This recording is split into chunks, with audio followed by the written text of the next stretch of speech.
La Moldavie a convoqué l'ambassadeur russe dans le pays après la décision de Moscou d'ouvrir plusieurs bureaux de vote en Transnistrie à l'occasion de la présidentielle russe. Un navire chargé d'aide humanitaire a pris la mer à destination de la bande de Gaza depuis Chypre. Il empruntera le nouveau couloir maritime soutenu par l'Union européenne et les États-Unis. En Haïti, le Premier ministre Ariel Henry annonce sa démission. Les gangs qui sèment le chaos dans la capitale réclamaient son départ.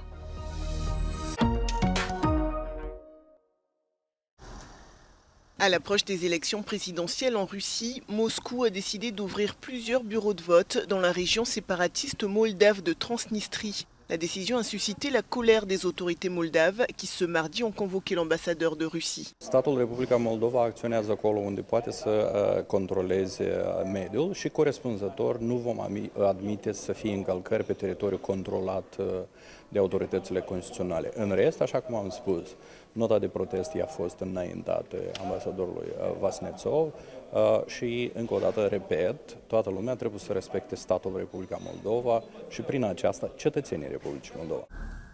L'ambassadeur russe affirme que cette décision a été prise à la demande de la Transnistrie. Огромное количество обращений поступило в Центральную избирательную комиссию Российской Федерации, в Министерство иностранных дел Российской Федерации и в посольство тоже, с просьбой обеспечить законное право на волеизъявление.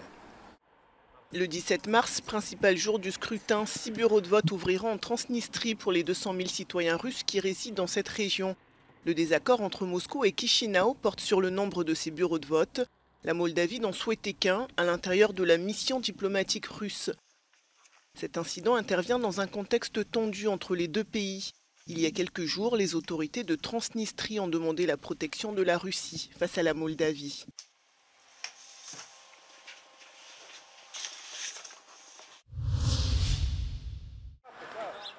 En Roumanie, la police a annoncé avoir placé en détention l'influenceur Andrew Tate et son frère Tristan à la suite d'une accusation d'agression sexuelle commise au Royaume-Uni. Les autorités judiciaires britanniques avaient émis 2 mandats d'arrêt européens à leur encontre. Les 2 hommes ont été interpellés à leur domicile près de Bucarest, où ils étaient assignés à résidence pour une autre affaire concernant la traite d'êtres humains. La justice les soupçonne d'avoir dupé plusieurs femmes à des fins d'exploitation sexuelle. Pour cette affaire, ils avaient été arrêtés fin 2022 et avaient passé 3 mois en prison. Un avion militaire russe s'est écrasé avec 15 personnes à bord ce mardi dans la région d'Ivanovo, au nord-ouest de Moscou. Selon le ministère de la Défense russe, l'accident a été provoqué par l'incendie d'un des moteurs de l'avion au moment du décollage. De nombreuses vidéos diffusées sur les réseaux sociaux montrent l'avion, un Ilyushin 76, à basse altitude, son moteur droit en flammes, avant une explosion dans la forêt. Une enquête va être diligentée par les autorités militaires pour déterminer les causes précises du crash. Cette semaine, les marines russes, chinoises et iraniennes organisent des exercices conjoints dans le golfe d'Oman.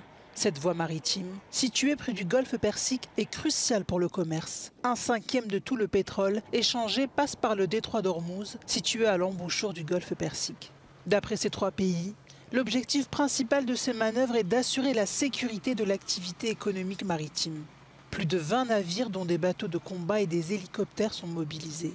Plusieurs autres pays ont assisté en tant qu'observateurs à ces exercices. 9 régions de Russie ont été touchées ce mardi par une flotte de drones ukrainiens, rapportent les autorités russes. Selon elles, ces drones ont touché la zone industrielle de Kstovo dans la région de Nijni Novgorod. Un incendie s'est déclaré dans l'une des unités de raffinage de pétrole. Lukoil, l'une des plus grandes compagnies pétrolières de Russie, a également confirmé que les opérations dans ces unités de traitement ont été temporairement suspendues en raison de l'incident. En plus de ces attaques, un groupe de volontaires russes combattant pour l'Ukraine a affirmé avoir attaqué un village russe situé près de la frontière ukrainienne. Le gouverneur russe de la région a confirmé l'attaque en cours et fait état d'un blessé léger, mais a nié toute percée des assaillants. Côté ukrainien, 10 régions de l'est du pays, notamment Kharkiv, ont été ciblées par des missiles russes. Plusieurs civils auraient été tués et blessés. Sergueï Kirienko de l'état-major russe se serait lui rendu à Avdiivka, prise il y a 3 semaines par Moscou. Il y a notamment supervisé les opérations de sécurisation.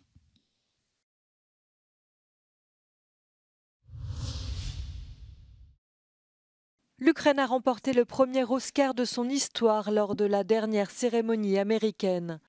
Le réalisateur Mstislav Tchernov a été salué avec le prix du meilleur documentaire pour son film 20 jours à Mariupol. Dans les rues de Kiev, les habitants lui sont reconnaissants de défendre leur cause face à la communauté internationale. Я сподіваюся, що ця премія надасть поштовх Конгресу нарешті ухвалити такий потрібний для України допомогу військову, щоб ми могли захищатися і відвоювати свою землю і своїх людей. Город Мариуполь блокирован со всех сторон. Ce récit est celui d'un journaliste de l'agence AP dans les premiers jours de l'attaque russe en 2022. Le documentaire a également été récompensé par le prix Pulitzer.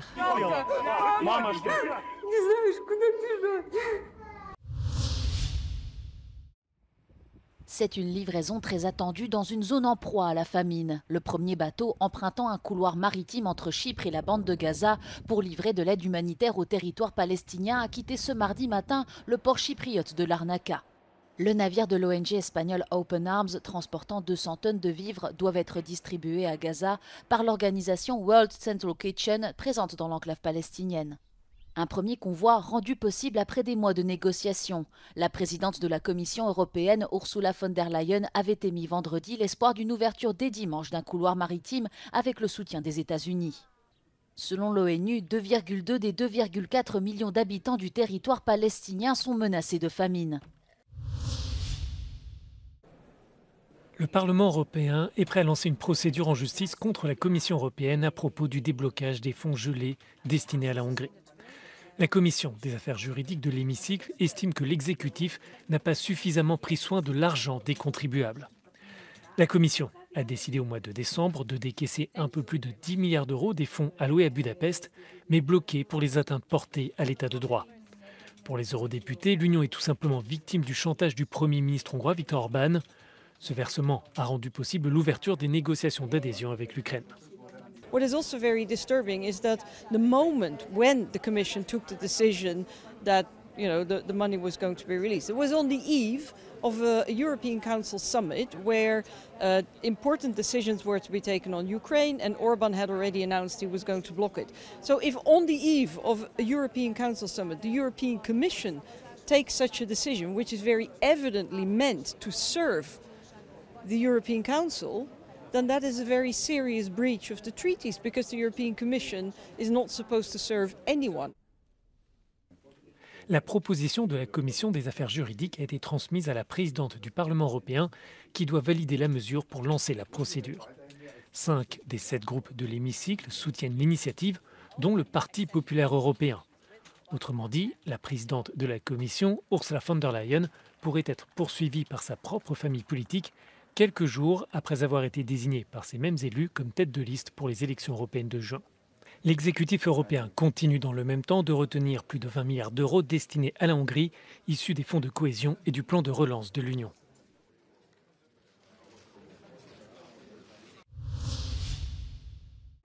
Le Premier ministre haïtien a annoncé sa démission. Alors que son pays s'enfonce dans la violence des gangs qui réclamaient son départ, Ariel Henry s'est exprimé depuis Porto Rico. Il a annoncé qu'il démissionnerait après la création d'un conseil de transition. La situation est de plus en plus chaotique en Haïti. Elle préoccupe beaucoup dans la région. Lundi, les pays des Caraïbes se sont réunis d'urgence en Jamaïque en présence du secrétaire d'État américain, Anthony Blinken. Ils espèrent une transition politique pacifique et en appellent à des élections libres et équitables. Depuis la fin du mois de février, des hommes armés ont attaqué des commissariats, des prisons et l'aéroport international. La police haïtienne est impuissante face à eux. Des dizaines de personnes ont été tuées et plus de 15 000 personnes sont sans abri après avoir fui les quartiers envahis par les gangs. C'est par la force que la jeune militante écologiste Greta Thunberg a été évacuée. Elle et des dizaines de militants ont bloqué ce mardi les entrées principales du Parlement suédois à Stockholm.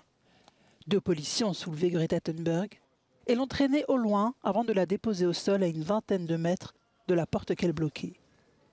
Cette action menée par les activistes a débuté lundi dans le cadre d'un sit-in, muni d'une banderole sur laquelle figurait le slogan « Climate Justice Now ».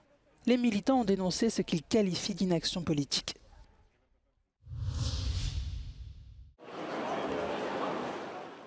L'Allemagne est touchée par une nouvelle grève des conducteurs de train ce mardi. Face à des négociations dans l'impasse, leur syndicat a annoncé un mouvement qui durerait 24 heures. Il s'agit du 6e depuis novembre 2023, moins d'une semaine après qu'un de leurs arrêts de travail n'ait causé des difficultés à des milliers de passagers. La principale revendication des conducteurs est une semaine de travail réduite à 35 heures contre 38 actuellement. La compagnie aérienne allemande Lufthansa ajoute aux perturbations avec une grève du personnel de cabine à Francfort ce mardi et à Munich ce mercredi. Ces travailleurs réclament notamment des augmentations de salaire, alors que le personnel au sol était déjà en grève la semaine dernière. Les employés des transports allemands et leurs dirigeants s'affrontent depuis plusieurs mois sur les conditions de travail, dans un contexte où l'inflation est élevée et l'activité économique faible. 30 bijoux et 20 statues en or ont disparu d'une exposition en Italie. Ce sont les œuvres du sculpteur Umberto Mastroianni, un célèbre artiste qui utilisait la technique de la cire perdue dans la seconde moitié du XXe siècle. C'était aussi l'oncle de la star de cinéma Marcello Mastroianni. Ces pièces étaient exposées dans l'ancienne maison du poète nationaliste Gabriele D'Annunzio, près du lac de Garde. Elles ont été volées un jour avant la fermeture de l'événement et sont estimées à 1 million d'euros.